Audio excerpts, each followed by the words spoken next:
Hey seniors, how you doing today? I am posting my fireside chat. I know that my fire is not on right now, but I am by the fireside. I wanted to talk about the senior memory books and just check in with everybody. I did post on Google Classroom a slideshow with audio. I've never been so sick of my own voice. I've heard myself make so many videos and so many audio files. Hi, Kitty. So the senior memory books are sort of a Dwaynesburg Central School District rite of passage. Any of you who've had older siblings graduate from Dwaynesburg, those siblings have likely produced a senior memory book. Different classes, different students write them with different degrees of investment and seriousness. But I like to treat mine like works of art. They are an expression of who you've become. You know, they're the ultimate production of your fine-tuned writing skills. So the senior memory book is an anthology of, I think it's 15 chapters that span from before you were ever born, before you were ever even thought of technically, to your senior year of high school. And for the early chapters, you wind up interviewing your parents, maybe grandparents, to try to find out really who they used to be before you were planned. Like, what did they want from life? Who did they think they'd become? How did your parents meet? What were the details of the beginnings of their relationships? Or even if it's about an individual parent, you know, who those parents were as people before they became mom or dad. And then gradually you start to tell about your infancy, your first words, your first memories, little stories people tell about you at the holiday dinner tables. And you go up through preschool and kindergarten and elementary school, and then the dark years we affectionately call middle school. And then the first time you were in love, we'll talk about that later because not everybody has that story to tell. Your first crush, not in that order. And there'll be some alternative chapters to come for those. And then you really get into high school and you tell about the teachers and the times and the stories and the friends that mattered. And then it comes to senior year, which will be probably a very emotional chapter for you to write this year. But oh my goodness, you will have the most meaningful, at last I'm a senior, chapters that I will have ever read. And that's something. So I posted the slideshow with audio about the rubric so you would feel like you had a good sense of what to do to get a good score on each of these. And the really short version of that is you write about yourself in a way that is thoughtful and meaningful, and you write well. You use good organization, you use good mechanics, and you have a sense of style. That's it. That's all there is to it.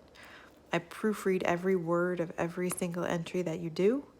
It'll be a ton of workshopping and rewriting and revising and finalizing and polishing. And then in the end, hopefully we'll be back in school so that in June, if not before then, you can print them, add colored pictures, and then have this beautiful bound senior memory book to give to your parents as a thank you, give to me as a thank you. No, just kidding. I mean, I would love it, but I would never expect that. You can save them and pass them down to your children or your grandchildren. You can take them out at your graduation parties and just show people who maybe want to see those cute little baby pictures of you or just want to get an experience with how well you can now write, how polished you are. You know, it's a really nice portfolio project. It counts for like 30 pages of our SCCC portfolio grade. And hopefully you find it to be one of the more meaningful writing tasks that you've ever completed in high school. Hopefully you'll be very proud of it. Each entry should probably be between 2 and 3 pages, typewritten, double-spaced long, so that it's developed enough, it's sustained enough, it has enough information. I'm happy to help with writer's block. If you get a couple paragraphs in and you're like, dude, like, I'm done, I mean, I don't think you would call me dude, but I don't think you even say dude anymore. Like, woman, I'm done. I don't have anything else to say. Well, I will help you with that. I will help you try to incorporate some moments of wisdom, moments of epiphany, or what we call digressions, meaning times when you do go off topic because there's something related and pithy that you can work in. I'll help you with that. I love writing. It's so much fun. I hope you're starting to like it too. So that's the senior memory book. I love to read them. It becomes my passion. I spend 6, 7 hours a day reading them, grading them, giving feedback on them. And all the while, I'm going to try to put anonymously some samples up, some really good pieces, so I can share them with you and you can see what your classmates are doing. Every once in a while, maybe we can workshop something written by a former class that maybe needs some help.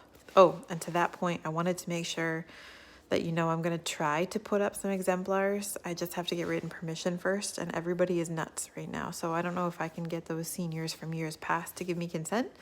But if I can, I'm going to find you some of my favorites from way back from the class of 2010 all the way up to the class of 2019. So you can see what some of the alumni have said and done. Honestly, I've had senior memory books that have been 65 pages long when they've been done. Maybe even longer than that. That's not an expectation. It's just that individual was really, really into it.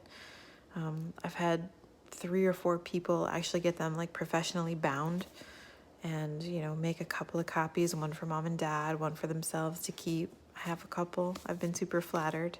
I can actually make another little video sometime and just show you the ones that have been left for me. I can't wait. I can't wait to read your words. You are welcome to write the whole senior memory book from right now. So in the past tense, obviously, about the earlier version of you, but with the you that is currently quarantined, right? That can be your persona. You can be the trapped quarantined student who is just reflecting on the past. Or you don't have to. You can just take each chapter as it comes. And before we make final drafts, we'll talk about ways to make the senior memory books cohesive, like maybe have chapter titles that are original but related for each chapter, or maybe every chapter features a song lyric that's been pretty important to you and your family, or maybe every chapter starts with a quote that you think goes with the chapter but also sort of shows something about your personality. Maybe you pick up one chapter sort of where the last one left off, like with a phrase or an idea that you kind of left off on.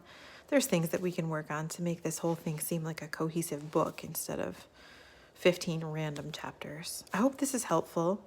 I would normally have had a much more formal and hopefully profound lesson in the classroom.